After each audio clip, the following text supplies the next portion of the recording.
그 윤석열하고 네. 국힘이 네. 저 헌재를 좀 계속 흔들고 있는데 어제 윤석열 측 변호인이 김계리라는 변호인이 있어요. 네. 그 여성 변호인 기억하실 텐데 그 사람이 어제 큰 화제가 됐습니다. 지금 이 여성분이죠. 뒤에 있는 네. 이분 같아요. 네. 네, 이분인데. 예전에 저한테 음. 이 사람 좀 치워달라고 한 그분이군요. 네. 아, 그렇군요.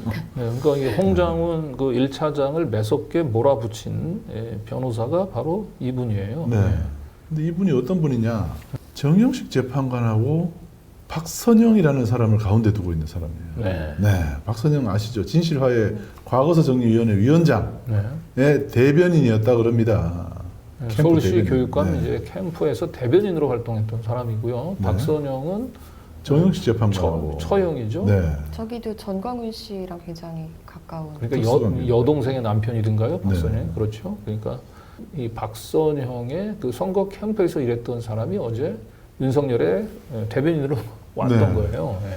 그게 알려지면서 야 이제 너무하다 네. 이런 얘기들 많이 했죠. 네. 특히 이제 김계리 변호사를 왜 선임했는지 네. 알 거가 정영식 재판관을 어떻게 마음을 좀 움직여 보려고. 이제 저 정도인데 그 예를 들어서 이제 그 문영배 그 헌법재판관 같은 경우는 그 이재명 대표하고 그 SNS 패친, 뭐 사법연수원 동기, 뭐 이런 정도 가지고 지금 재척 깊이를 주장을 하고 있지 않습니까? 네. 예. 그런 거에 비하면은 사실상 그 어제 이 김 변호사하고 정영식 재판관의 관계는 정말 뭐 사실 그래서 어제 아마 국힘당 입장에서는 아마 얘기 안 하고 싶은 주제. 얼굴이 좀 화끈거리지 않을까 네. 싶어요. 예. 근데 뭐 이분들 워낙 철면피이기 때문에. 네. 자, 그래서 어제 그래서 그런가요? 이거를 또 알고 보니까 네. 정영식 재판관이 어제 굉장히 좀 까칠했다 그래요. 네, 어제 홍장원 차장한테. 글쎄요, 그 헌법재판관답지 않게 그리고 평상시에 굉장히 침착하고 날카로운 질문을 하던 정영식 재판관이 어제는 굉장히 그 좀 생뚱맞은 질문들을 너무 집요하게 네. 물고 늘어지더라고요. 특히 이제 홍장원 차장한테. 예. 네. 그러니까 홍장훈 차장의 그 메모에 보면 14명에서 16명 명단을 적고 그리고 나서 이제 여인영이 방첩사령관이 해줬던 얘기들을 적으면서 이제 체포 검거 요청이라 그랬죠. 검거 요청. 정부 요청 메모. 예. 네. 그런데 실질적으로는 국정원은 검거가 아니고 검거를 지원하는 거 아니냐.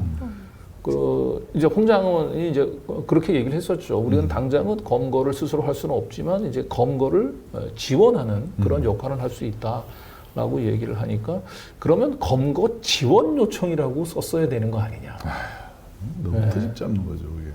그래서 이건 정말 정신이 너무 없는 생트집을 잡은 네. 것 같은 느낌이 좀 들었고요. 그래서 좀 왜 저러지 싶었는데 의문이 풀렸어요. 결국은 김계리 변호사 때. 김계리 변호사, 그 처형의 그 대변인, 처형의 임 역할을 했었던 변호사가 와서 질의를 하는데 최소한 이 정도의 립 서비스는 좀 해줘야 되지 않았나 이런 생각을 했던 것 같고요. 뭐 박선영 위원장 입장에서는 어제 아마 흐뭇하게 보지 않았을까 싶어요. 예. 박선영 위원장도 흐뭇했겠지만 또 그 정영식 재판관의 네. 배우자 네. 분도 역시 아무리 헌법재판관이라도 네. 부인을 이길 수는 없을 것 같아요. 네. 아니 그러니까 그 위급한 상황에서 그 방첩 사령관이 불러주는 메모를 축약해서 적는데 이거 무슨 정식으로 공문을 작성하는 것도 아니고 말이죠. 그 검거 그 요청 지원 요청이라고 써야 돼 검거 요청이라고 썼다고 트집을 잡는 것은 이건 말이 좀 안 되잖아요. 예.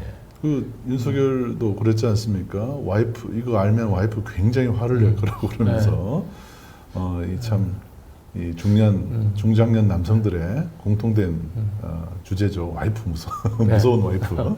자, 그래서 아마 정영식 재판관도 어제 뭐 김계리 변호사를 좀 의식한 게 아닌가라는 게 저희 추측입니다. 네. 근데 저는 뭐 어제 이 정영식 재판관의 이제 그 발언 때문에 이 질의 태도 때문에 너무 걱정을 하시는 분인데 걱정 안 하셔도 저는 될 거라고 봅니다. 특히 김 변호사하고의 특수관계를 이제 알고 나서는 뭐 이건 그래서는 안 되긴 하지만 뭐 인지상정으로 봐줄 수도 있다. 뭐 이제 그런 생각을 해봤고요. 특히 정영식 재판관은 재판장에서 보인 거와 선고가 정반대로 서로 불일치하는 경우가 워낙 많았던 분이기 때문에 아마도 이렇게 그 정영식 재판관이 어제는 단순히 자기 처용뿐만 아니고 그 극우 세력들 또 윤석열은 자신을 임명해 준 사람이잖아요. 그렇죠. 그 자신을 이제 헌법장관 임명해 준 윤석열한테 이 정도의 배려는 해준 게 아닌가 싶고요. 조금 이제 네. 그쪽을 얘기를 좀 편에 서 있는 듯한 느낌을 네, 좀 그래서 주는.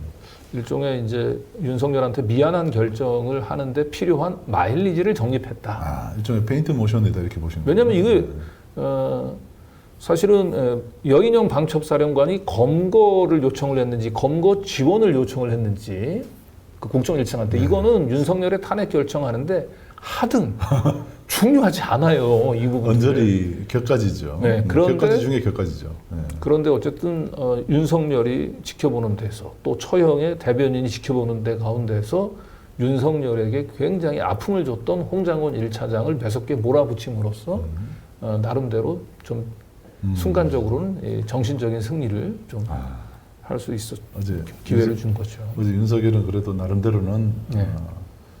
정영식 재판관에 대해서 좀 고마움을 갖고 있었을 것 같은데 네. 오늘 또 강진구 기자님의 또 해석을 또 네.